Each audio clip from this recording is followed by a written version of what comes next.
नमस्कार, मी गौरी.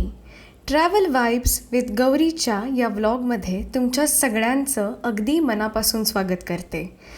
गिरनार परिक्रमेशी निगडीत मागील 2 व्लॉग्सना तुमचा मिळालेला प्रतिसाद, अनेकांच्या आलेल्या प्रतिक्रिया आणि विचारण्यात आलेले प्रश्न यावरून एक गोष्ट तर लक्षात आली की परिक्रमेला कसे जायचे, परिक्रमा कधी असते, कोणती काळजी घ्यायची, ह्या सगळ्या गोष्टींचं विश्लेषण मी अगदी मनापासून आणि अधिक खोलात केलेलं.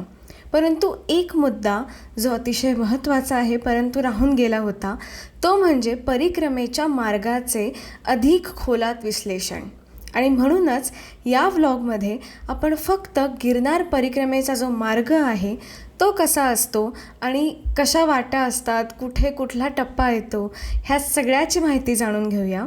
चला तर मग सुरुवात करूया गिरनार परिक्रमेच्या मार्गाच्या व्लॉगला, जो आता 2024मध्ये मी गेले होते त्याच्या अनुभवांवरून. चला तर मग व्लॉगला सुरुवात करूया. सुरुवातीला ह्या 36 किलोमीटरच्या परिक्रमेची सुरुवात करताना कमानीतून आतमध्ये गेल्यावरती काही काळ फक्त सपाट रस्ता आहे. रस्त्याच्या दुतर्फा तुम्हाला अनेक भंडारे बघायला मिळतात. तेथील माणसे अगदी प्रेमाने तुम्हाला आता जाओ, खिचडी खाता जाओ, कढी खिचडी खाता जाओ, असं अगदी प्रेमाची साथ घालत असतात. तिथून थोडं पुढे गेल्यावरती फॉरेस्टची एक पोस्ट लागते, जिथे अतिशय कडक पद्धतीने चेक इन केलं जातं. आणि जर तुम्ही कुठलीही प्लास्टिक किंवा प्लास्टिकची बॉटल कॅरी करत असाल तर ती तुम्हाला जंगलात आतमध्ये नेण्यास सक्त मनाई आहे. त्याच्यामुळे त्या गोष्टी इथे जप्त केल्या जातात. मग असेच काही अंतर, सपाट अंतर चालल्यावरती सुरू होतो तो 45 अंशांचा अतिशय रस्ता, असा चढत जाणारा असा रस्ता. सुरुवातीला आपण सगळेच अगदी उत्साहाच्या भरात असतो आणि परिक्रमा नुकतीच सुरू झालेली असते. त्या आनंदाच्या भरात सगळेच जण अगदी भराभर चालत असतात आणि त्याच्यामध्ये अचानक ब्रेक लागतो, तो म्हणजे या 45 अंश डिग्रीच्या चढाचा. हा खरोखरच 45 अंशांचा असल्यामुळे जे हार्ट पेशंट्स आहेत किंवा ज्यांना गुडघ्यांचा त्रास आहे किंवा वयस्कर माणसे आहेत त्यांना ह्या टप्प्यावरती थोडासा त्रास होऊ शकतो. त्याच्यामुळे थांबत जाणं किंवा एकदम भराभर न चालता थोडं विश्रांती घेऊन बसून, कारण तिथे कठडे देखील आहेत, थोडं बसून मध्ये पाणी पीत किंवा इलेक्ट्रॉल पीत किंवा एखादी गोळी तोंडात ठेवत आपण जर सुरुवात तशीच कंटिन्यू ठेवलीत तर तुम्हाला तो त्रास कमी होऊ शकतो. पुढे गेल्यानंतर एक 45 अंशांचा जो चढ आहे तो साधारण तुम्हाला पार करायला 1 ते 1.5 तास तुमच्या चालण्याच्या वेगावरती अर्थात ते अवलंबून आहे. परंतु 1 ते 1.5 तासांचा वेळ हा साधारण तुम्हाला लागू शकतो. तिथून पुढे गेल्यानंतर मात्र रस्ता प्लेन आहे आणि ह्या रस्त्यावरती एक वेळ अशी येते की तुम्हाला अंबाजी माता मंदिर, त्याच्यानंतर गोरक्षटूक आणि मागे दत्तशिखर, अशा तिन्ही शिखरांची दर्शनं तुम्हाला एकाच वेळी होते. हा पॉईंट नक्की तुम्ही बघायला विसरू नका. आणि इथून जे दृश्य दिसत असतं की समोर तुमच्या ही तिन्ही शिखरं तुम्हाला दिसतात, त्याच्यामुळे तो नजारा काहीतरी औरच असतो. त्याच्यामुळे नक्की त्या पॉईंटला थांबून तुम्ही 2 मिनटं दर्शन घेऊन मग पुढे चालायला सुरुवात करा. ज्याप्रमाणे आपण चढतो 45 अंश, त्याचप्रमाणे आपण उतरतो देखील. त्याच्यामुळे आता थोडं पुढे गेल्यानंतर जी जिनाबाबाची मढी आहे ती साधारण 7.5 किलोमीटर नंतर येते.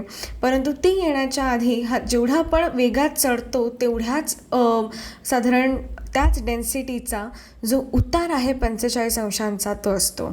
आणि अक्षरशः कोणी लहान असू दे किंवा मोठं असू दे, अगदी ज्यांना त्रास असो किंवा नसो पायांचा, परंतु इथे जी तुमची बॉडी आहे त्याला कंट्रोल करून खाली उतरणं किंवा पाय जे आपले असतात ते सतत पळत असतात पुढे. त्याच्यामुळे जर तुमच्या खांद्यावरती सॅक असेल किंवा तुम्ही हेवी लोड घेऊन जात असाल तर थोडं तुम्ही इथे पायांना कंट्रोल करून थांबत जाणं हे मोस्टली रेकमेंडेड आहे. ज्यांना मी म्हणेन गुडघ्यांचा त्रास आहे परत किंवा ज्यांना हार्ट पेशंट्स असतील त्यांना मी नक्की रेकमेंड करेन की तुम्ही सुरुवातीला जिथे काठ्या मिळतात परिक्रमेचा मार्ग सुरू होण्याच्या आधी तिथे तुम्ही निश्चितच काठ्या विकत घ्या. ह्या चढावरती आणि 45 अंश डिग्रीच्या उतारावरती तुम्हाला या काठ्यांची नक्कीच मदत होऊ शकते. या मार्गाचे एक वैशिष्ट्य म्हणजे की इथे घनदाट ह्या ठिकाणी झाडी आहे, त्याच्यामुळे अगदी तुम्ही मध्यंतरीच्या उन्हामध्ये किंवा अगदी सकाळच्या उगवत्या उन्हामध्ये जरी चालत असाल तरी तुम्हाला उन्हाचा असा काही फार त्रास इथे होणार नाही. सोबत रस्त्यात तुम्हाला अननस, कलिंगड किंवा नारळ पाणी हे तुम्हाला इथे रस्त्याच्या दुतर्फा बसलेले असतात आणि त्याच्यामुळे तुमची जी वॉटर लेव्हल मेंटेन ठेवण्यासाठी किंवा ओव्हरऑलच एक हायड्रेट बॉडीला ठेवण्यासाठी तुम्हाला ह्याची नक्कीच मदत मिळू शकते. मी आधीच म्हटल्याप्रमाणे साधारण 7.5 किलोमीटर चालल्यावरती जिनाबाबाची मढी हा पहिला टप्पा परिक्रमेचा लागतो आणि तिथे अक्षरशः म्हणजे त्या मढीमध्ये किंवा इवन तो जो अप्रोच रोड आहे तिथे नागा साधू जे आहेत ते बसलेले असतात. तुम्ही तिकडे जा आणि ते त्यांची चिलीम आहे तर चिलीमीचं दर्शन घ्या. तिथे भंडारा देखील असतो आणि तिथे प्रसाद घेऊन मग आपण पुढील प्रवासाला म्हणजेच परिक्रमेच्या दुसऱ्या टप्प्याला सुरुवात करू शकतो. परिक्रमेचा दुसरा टप्पा म्हणजेच मालवेल. जिनाबाबाच्या मढीला जेव्हा तुम्ही दर्शन घेऊन पुढे चालायला सुरुवात करता त्याच्यानंतर अतिशय मोठमोठे हत्तीन एवढे डोंगर आणि त्यांचा जो चढ आहे अक्षरशः दगड धोंड्यातली वाट आहे. घनदाट जंगल इतके आहे की तिथे सूर्यप्रकाश देखील जमिनीपर्यंत पोहोचत नाही काही ठिकाणी आणि असे अनेक डोंगर तुमचे तिकडे वाट बघत बसलेले असतात. सुरुवातीला एक छोटीशी टीप म्हणजे जेव्हा तुम्ही जिनाबाबाची मढी सोडून पुढे निघता तेव्हा वाटेमध्ये काही ठिकाणी पाण्याचे जे झरे आहेत ते तुमच्या वाटेत तुम्हाला क्रॉस होतात. त्याच्यामुळे जर तुम्ही शूज घालून जात असाल तर काही काळासाठी इथे शूज काढून ठेवून किंवा स्लीपर घालून चालणं हे रिकमेंडेड आहे. नाही तर पाणी काही वेळेला घोट्यांपर्यंत असतं, त्याच्यामुळे तुमचे शूज जे आहेत ते ओले होऊन खराब होऊ शकतात किंवा तुम्हाला पुढे तसेच ते शूज घालून चालायला त्रास होऊ शकतो. आता पुढचा जो मार्ग आहे मी आधी सांगितल्याप्रमाणे अनेक चढ उतारांचा आणि डोंगराळ भागातला घनदाट जंगलातला भाग आहे. इथे नेटवर्क तुम्हाला शून्य असतं आणि अनेक वेळेला तुमच्या मनात हा विचार येतो की मालवेलचा जो टप्पा आहे तो दुसरा टप्पा कधी येणार. ह्या टप्प्याकडे जो टप्पा म्हणजे पहिल्या टप्प्यापासून दुसऱ्या टप्प्यापर्यंतचा आपला जो प्रवास आहे तो कधी पूर्ण होणार ह्याची फक्त डोळे वाट बघत असतात. कारण की अतिशय थकलेले पाय, डोळ्यांवरती थोडीशी आलेली झोप, सतत बॅग खांद्यावरती घेऊन थकलेले खांदे आणि सतत ती उडणारी धूळ आणि तो जो ओव्हरऑल एक एक्सपिरियन्स असतो त्याच्यामध्ये एकदा मालवेल आली की चला आता आपण अर्ध अंतर पार झालं असं ते समाधान अनुभवण्यासाठी तुम्हाला अनेक दगडधोंडातून आणि डोंगरातून ती जी वाट आहे वळणाची ती तुम्हाला पार करावी लागते. ह्याच्यामध्ये परत एकच तुम्हाला मी सांगते की खाण्याची इथे तुम्हाला आबाळ होत नाही, कारण अगदी चहापासून ते कोल्ड्रिंकपर्यंत तुम्हाला सगळ्या गोष्टी ह्या वाटेवरती उपलब्ध असतात. मालवेलाचा जो टप्पा आहे तो जो टप्पा आहे मुख्य तो येण्याच्या आधी तुम्हाला देवीचे म्हणजेच महालक्ष्मीचे मंदिर लागते. इथे विशेष सांगायचं म्हणजे इथे अनेक पडाव आहेत आणि साधारणतः या टप्प्यावरती जे असे लोक आहेत की ज्यांना 1 ते 2 किंवा 3 दिवसांमध्ये ही परिक्रमा पूर्ण करायची म्हणजे थोडंसं थांबत जायचं आहे त्यांच्यासाठी मोठ्या प्रमाणावरती इथे पडाव जे आहेत किंवा म्हणू शकतो आपण टेम्पररी बांधलेल्या ज्या धर्मशाळा आहेत अशा इथे असतात पडावांमध्ये. तिकडे तुम्हाला गाद्या देखील इथे उपलब्ध असतात किंवा गोधड्या देखील तुम्हाला तिकडे मिळतात. पैसे देऊन तुम्ही ह्या पडावांमध्ये राहू शकता त्या एका रात्रीमध्ये आणि मग परत दुसऱ्या दिवशी उठून तुम्ही चालायला सुरुवात करू शकता.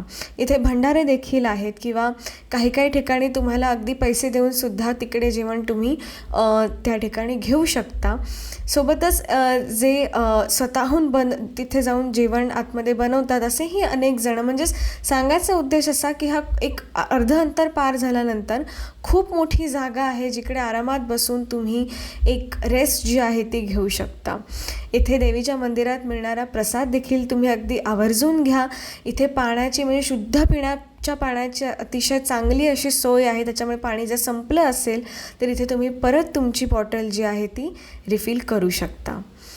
परत देवीचं जे मंदिर आहे तिकडून दर्शन घेऊन झाल्यानंतर तुम्ही जेव्हा पुढे चालायला सुरुवात करता तेव्हा परत 45 अंशांचा दगडधोंड्यातला असा अतिशय चढत जाणारा असा रस्ता आहे. अट एकच की घाई करू नका, कारण एकदा जर पायात गोळे आले किंवा क्रॅम्प यायला सुरुवात झाली तर नंतर एक एक पाऊल टाकणंसुद्धा अतिशय कठीण होऊन जातं. त्याच्यामुळे वाटल्यास थोडं थांबत रेस्ट घेत बाम किंवा रेली स्प्रे मारत तुम्ही पुढे तुमच्या प्रवासाला सुरुवात करू शकता. माणवेल्याचा जो टप्पा आहे त्या टप्प्यांवरती फॉरेस्ट जी आहे ती चेकपोस्ट आहे आणि इथे एरवी आपण म्हणू शकतो की ज्या वेळेला परिक्रमा नसते त्यावेळेलासुद्धा इथे पोलीस असतात, एक त्यांची चेकपोस्ट असल्यामुळे. ह्या चेकपोस्टपासून तुम्हाला व्यवस्थित पायऱ्या खाली लागतात. त्या पायऱ्या म्हणजे अतिशय बांधलेल्या कॉन्क्रीटच्या पायऱ्या आहेत. त्या खाली उतरून तुम्ही तुमचा जो तिसरा टप्पा आहे परिक्रमेचा, म्हणजेच बोरदेवीचे जे मंदिर आहे त्याचा जो फाटा आहे तो तिसरा टप्पा आहे, ह्या टप्प्याला तुम्ही सुरुवात करू शकता. परिक्रमेच्या तिसऱ्या टप्प्याकडे म्हणजेच बोरदेवीच्या फाट्याकडे जेव्हा तुम्ही तुमचं चालण्याची जी दिशा आहे ती सुरू ठेवता, त्याच्यानंतर एक चांगली गोष्ट म्हणजे आताचा जो उतार सुरू होतो तो अतिशय ग्रॅज्युअल उतार आहे. म्हणजेच तुम्हाला फार त्याच्यामध्ये दगडधोंडे नाही आहेत. जंगलातला जरी रस्ता असला तरीसुद्धा तो पार करणं किंवा चालण्याच्या दृष्टीने तुम्हाला अतिशय ग्रॅज्युअल उतार असल्यामुळे तेवढंसं असं कठीण जात नाही. शिवाय इथे अनेक ठिकाणी तुम्हाला चहाच्या टपऱ्या आहेत किंवा बाकी काही गोष्टी आहेत ज्या तुम्हाला खाद्यपदार्थ उपलब्ध असतात आणि प्रत्येक दुकानदार तिथे ताडपत्री समोर घालून ठेवतो, कारण माहिती असतं की या टप्प्यापर्यंत पोहोचेपर्यंत पायांची जी हालत आहे ती अतिशय खराब झालेली असते. त्याच्यामुळे सगळेच जण जे इथे थांबतात ते आधी बसून शांतपणे पाय ताणून बसतात आणि त्याच्यानंतर चहा किंवा बाकीची जी ऑर्डर आहे ती तिथे देतात. त्याच्यामुळे एक बसून थोडीशी म्हणूया आपण एक विश्रांतीसाठी सुद्धा तुम्हाला हा टप्पा उपयुक्त ठरू शकतो. परत जंगल असल्यामुळे एक सांगू इच्छिते की उन्हाचा जो त्रास आहे तो तुम्हाला या ठिकाणी होत नाही. साधारण 8 किलोमीटरचा हा जो टप्पा आहे, म्हणजेच माणवेलपासून ते बोरदेवीच्या फाट्यापर्यंतचा हा जो टप्पा आहे पूर्ण ग्रॅज्युअल उतार आहे. त्याच्यामुळे काळजीचं किंवा जिथे तुम्हाला दम लागेल किंवा उतरायला त्रास होईल असा कुठलाही इथे जो प्रश्न आहे तो तिथे उभा राहत नाही. आणि अनेक वेळेला असं होतं की हा टप्पा जो आहे तो आधीच्या 2 टप्प्यांपेक्षा फार लवकर असा हा संपतो. बोरदेवीच्या फाट्याला आल्यानंतर तिथे देखील अनेक पडाव आहेत. तुम्ही जर तिकडे सुद्धा तुम्हाला थांबायचं असेल तर तुम्ही थांबू शकता. सगळ्यात महत्त्वाचा मुद्दा म्हणजे इथे सरकारच्या वतीने एक प्राथमिक केंद्र जे आहे पडावांमध्येच का असेना परंतु ते तिथे उभारलेलं असतं. त्याच्यामुळे अख्ख्या परिक्रमेत जर तुम्हाला कुठेही काही लागलं असेल, तुमच्याकडे जर फर्स्ट एड तिथे उपलब्ध नसेल किंवा तुम्हाला इतरही काही म्हणू शकतो किंवा हीटचा काही जणांना त्रास होतो, चक्कर येते, BP हाय लो झालेलं असू शकतं, तर व्यवस्थित ह्या पडावामध्ये डॉक्टर जे आहेत आणि नर्सेस ते तिथे बसलेले असतात. त्याच्यामुळे तुम्हाला काहीही होत असेल तरीसुद्धा तुम्ही ह्या टप्प्यावरती जाऊन विशेषतः तिथे तुमचे जे उपचार आहेत त्यांच्याकडनं किंवा तपासून घ्यायचं असेल तर ते त्यांच्याकडनं तुम्ही त्यांची जी मदत आहे ती तुम्ही घेऊ शकता. या फाट्याचं वैशिष्ट्य म्हणजे की ह्या फाट्याला उभं राहिलं की डाव्या बाजूला बोरदेवीचं जे मंदिर आहे ते 2 किलोमीटरला असतं. तिथे जाऊन तुम्ही दर्शन घेऊन परत मागे येता आणि मग ह्या फाट्याला जो फाटा आहे तिथून पुढे परत उजव्या हाताला जे आपलं तरेटी गाव आहे जिथून आपण मुख्यतः सुरुवात करतो ह्या परिक्रमेची, ते गाव तुम्हाला त्या गावाच्या दिशेने हा रस्ता जो आहे तो पुढे लागतो.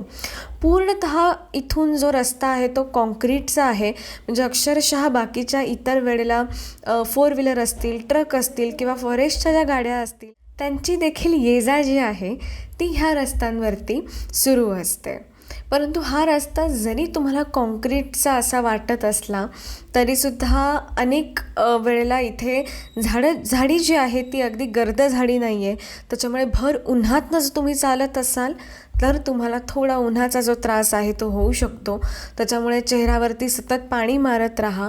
तुमच्याकडे जे इलेक्ट्रॉल असेल किंवा लिंबू सरबत विशेषतः इथे विकायला अनेक जण बसलेले असतात, तर तुम्हाला त्यांच्याकडून लिंबू सरबत घेऊन किंवा स्वतःला बेसिकली हायड्रेट ठेवून तुम्ही पुढे जाऊ शकता. ह्याच रस्त्यांवरती जी पडाव जी शौचालयं आहेत ती बांधलेली आहेत. त्याचं फक्त एकच आहे की ती कवर्ड आहेत. म्हणजे तुम्हाला प्रॉपर शौचालय असं तिकडे मिळणार नाही, परंतु स्त्रियांसाठी आणि पुरुषांसाठी वेगवेगळे 2 पडाव जे आहेत ते बांधलेले आहेत. त्याच्यामुळे तुम्हाला एक कवर्ड ॲटमॉस्फिअर थोडंसं तिथे मिळतं आणि तुम्हाला जर फ्रेश व्हायचं असेल तर ह्या मार्गांवरती हे 2-3 ठिकाणी अशी जी टेम्पररी शौचालयं जी आहेत ती आहेत. त्याच्यामुळे तुम्ही तिथे जाऊन फ्रेश होऊ शकता. आणि मग शेवटचं जे अंतर आहे ते साधारण मी म्हटल्याप्रमाणे 7 किलोमीटरचं जे अंतर आहे ते पार केल्यानंतर तुम्ही मुख्य जे गाव आहे ज्या गावातून ही परिक्रमा सुरू होते ते तलेटे गाव ते तुम्हाला लागतं. आणि मग एक संदेश असतो की आता परिक्रमा जी आहे जी साधारण 36 किलोमीटरची जी परिक्रमा आहे ती आता पूर्ण झालेली आहे. गिरनार परिक्रमा ही बघायला गेलं तर थोडीशी रिलिजियस अशी आहे, परंतु आमच्या पिढीला देखील ही परिक्रमा खूप काही शिकवून जाते. अनेक वेळेला सिच्युएशनल चेंजेसमुळे तुम्हाला बदलावे लागणारे निर्णय, तुमच्या एक पेशन्सचा लागलेला जो कस आहे तो, त्याच्यानंतर टाईमली डिसिजन तुमचा जो चेंज आहे तो, डिसिजन मेकिंग जी कॅपॅसिटी आहे ती, किंवा अनेकदा असं असतं की तुमचं शरीर आणि मन हेही दोन्ही चालून थकलेलं असतं. त्याच्यामुळे ह्या सगळ्या गोष्टी ज्या आपण म्हणूया की मॅनेजमेंट जी आहे ती देखील तुम्हाला ही परिक्रमा आणि पेशन्स ठेवणं ही परिक्रमा तुम्हाला कुठेतरी नक्कीच शिकवून जाते. तेव्हा हे प्रवास वर्णन कम जो छोटासा टिप्सचा जो मी व्लॉग बनवला होता तो तुम्हाला कसा वाटला, आणि तुमच्या काहीही प्रतिक्रिया असतील चांगल्या किंवा थोड्याशा तुम्हाला काही सजेशन द्यायचे असतील तर त्याही प्रतिक्रिया नक्कीच वेलकमिंग आहेत. हा व्लॉग तुम्हाला कसा वाटला हे नक्की सांगा. आणि माझा प्रयत्न हाच राहील की या व्लॉगद्वारे तुम्ही ज्यावेळेला परिक्रमेला जाल त्यावेळेला थोडासा तुमचा जो त्रास कुठेतरी कमी होईल, किंवा मी जे काही एक्सपिरियन्सेस केले त्याच्यातून तुमचा मार्ग सुकर होईल या दृष्टीने हा व्लॉग बनवण्यात आला होता. नक्कीच कळवा आणि चॅनलला सबस्क्राईब करायला, लाईक करायला आणि जास्तीत जास्त लोकांपर्यंत हा व्हिडिओ शेअर करायला, जेणेकरून त्यांना देखील अधिकाधिक माहिती ही मिळू शकते. ह्या गोष्टी नक्की करा. परत एकदा 2025मध्ये जर तुम्ही जाणार असाल गिरनार परिक्रमेला तर नक्कीच तुम्हाला ऑल द व्हेरी बेस्ट आणि जय गिरनारी. ट्रॅव्हल वाईब्स विथ गौरीच्या नेक्स्ट एपिसोडमध्ये मी नक्कीच नवीन एखादा व्लॉग, नवीन ठिकाण ची जी माहिती आहे ती नक्की घेऊन येईन. तोपर्यंत धन्यवाद.